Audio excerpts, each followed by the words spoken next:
తెలుగు జాతి గొప్పతనం తెలుసుకున్న వాళ్ళకి తెలుగే ఒక మూలధనం.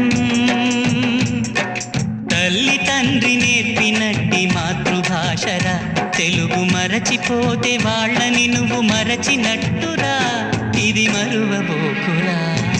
తెలుగు భాష తీయదనం, తెలుగు జాతి గొప్పతనం తెలుసుకున్న వాళ్ళకి తెలుగే ఒక మూలధనం.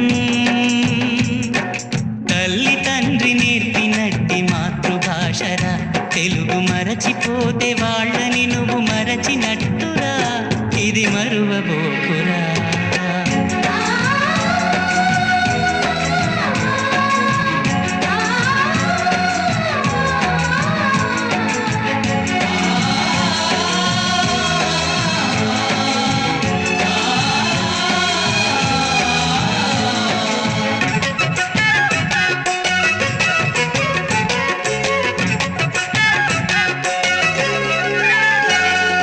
అమ్మ అన్న పిలుపులో